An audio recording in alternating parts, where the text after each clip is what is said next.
Oke, bagus tuh. Cuma batas nih guru, urut. Nggak boleh panjang gila. Nggak bisa menyerupai wanita kalau panjang gila. Tapi kalau sampai ini memang ya.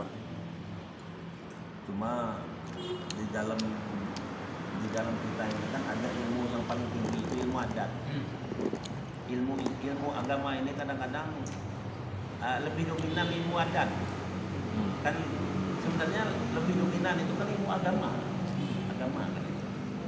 Cuma adat karena kita ini kan adat ini memang menguat di dalam cuma geribu di dalam Indonesia. Iya. Nah itulah Hukum adat itu hukum pertama. pernah dipersoalkan dari ulama. Geribu guru dari Indonesia. Hukum adat Menyalurus orang panjang malah. daripada hukum agama. Seperti Padang kan? Ya itu. Mengapa katanya? Sampai istilahnya hukum agama terbelakangkan, hukum adat yang paling kuat. Sebenarnya itu bagi umat Islam memang ya karena hukum ini kan Sebenarnya tolak ukuran. karena Indonesia ini kan beragam. Tapi kehadiran Indonesia sudah ada bentuknya kan. Kan kehadiran agama itu kan bentuk-bentuk sebelum datangnya Islam ke Indonesia ini kan bentuk-bentuk adat itu sudah ada. Sudah ada kebiasaan-kebiasaan sebelum itu kan. Jadi kalau kita telusuri dari awalnya itu sebelum Indonesia merdeka, sebelum datang Islam misalnya itu kan, itu kebiasaan-kebiasaan manusia itu sudah ada. Misalnya berambut panjang. Sebelum datangnya Islam Nabi itu kan sebelum terkesima ulama. Jangan bilang kalau sunnah jemaah ada. Tapi sunnah tidak berjalan. Menrambut di sorban katanya langka. Seolah-olah ini. Serang alim. Itulah kesalahan mereka. Padahal itu kan Sunnah. Jangan takut dengan sunnah. Orang maksiat di depan mata gitu terang-terangan sekarang. Kita menjalankan sunnah malu. Kenapa katanya? Benar. Mengaku al-sunnah jemaah. Kok malu menjalankan sunnah katanya? Sedangkan yang maksiat ini merajalela di depan mata orang terang-terangan. Nah itulah kekalahan kita. Benar. Konsep Ahlussunnah wal Jamaah itu pertama dasar hukumnya itu sampai kias. Jadi yang disebut dengan Ahlussunnah wal Jamaah itu kan artinya itu konsepnya itu adalah sumber hukumnya itu Al-Quran, hadis, ijma ulama dan kias. Wahabi itu kan hanya Al-Quran, hadis itu hadis menurut mereka saja. Nah itu kalau kita Ahlussunnah wal Jamaah ini kan sehalus-halusnya pertama itu adalah perkataan Allah, firman Allah, Al-Quran. Kemudian setelah itu hadis itu kan perkataan dan perbuatan Nabi. Jadi bukan hanya perkataannya saja, tapi ada perbuatannya. Kadang-kadang yang tidak perlu diucapkannya, hanya perbuatan. Hadis itu ada perkataan dan perbuatan Nabi. Setuju baru itu lama. Yang ketiga itu kias.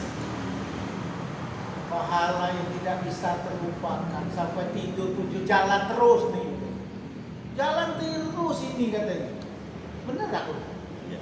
Benar. Benar. Sunnah Nabi ini kan yang namanya perbuatan sunnah. Sunnah ini kan bila kita kerjakan dapat pahala. Yang bermanfaat betul ini sebenarnya. Yang tidak dikerjakan tidak menjadi apa-apa. Nah, yang jelas kita kerjakan dapat pahala. Benar katanya walaupun kita tidur ke jalan terus ini. Kenapa tidak mau? Ahlussunnah wal Jamaah kita ini kan pada intinya itu adalah artinya itu antara memadukan antara syariat dengan hakikat. Antara kita dengan dia. Artinya itu kita beragama itu kita ada tuntutan, larangan dan suruhan.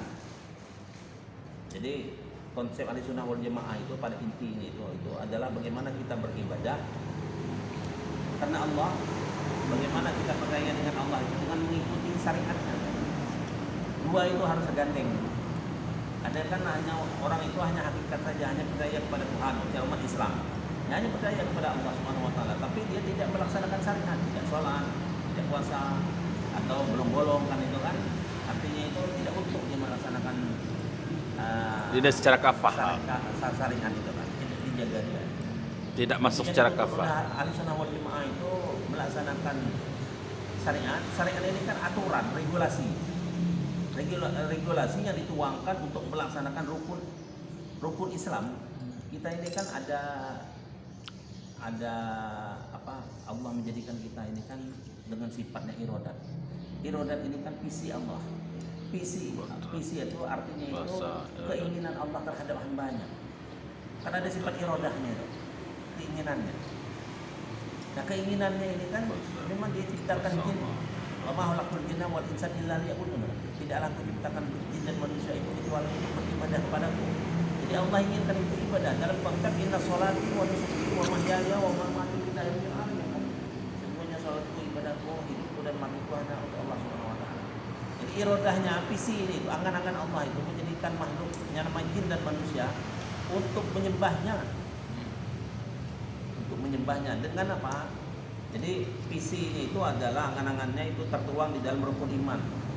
Iman kepada Allah, iman kepada malaikat, iman kepada Rasul, iman kepada kitabnya, iman kepada hari kiamat, iman kepada qada dan qadar. Nah untuk mencapai iman itu wa ma khalaqtul jinna wal insa illa liya'budun itu dibuatlahnya rukun Islam yang untuk kita kerjakan. Nah, cuma umat Islam ini kan ada yang hanya sebatas iman. Sudah ada garisan. Tidak melakukan garis. syariat tadi. Syariat itu kan rukun Islamnya. Nah, ini. Nah, konsep asli Ahlussunnah wal Jamaah itu memadukan ini. Ya, artinya itu beriman kita dengan melaksanakan syariat, bersyariat kita dengan mengimaninya. Pada akhirnya itu kesimpulan dua itu adalah ihsan. Ihsan ini artinya kita beribadah seolah-olah kita melihat Allah. Kalau kita tidak mampu secara batin melihatnya, yaitu Dia melihat kita. Itu adalah akhir daripada kisah kita itu ihsan. Jadi ada iman, ada ihsan, ada iman, ada Islam, ada ihsan. Nah disitulah Ahlussunnah wal Jamaah. Nah ini jadi memadukan antara iman dan Islam dan iman. Kemudian akhirnya itu puncaknya itu ihsan. Jadi kalau misalnya kita sholat Allah Akbar, paling tidak kalau kita tidak bisa melihat secara batin kita Allah, Dia melihat kita. Tidak kita asik ngilak lubang. Allahu Akbar, telah kau kali kita dengar bacaan kau ya. Kita tidak tahu selama ini bacaan kau. Kita melihat itu bukan kita melihat dari mata, tapi dari mata hati, batin kita. Itu ihsan. Ihsan itu adalah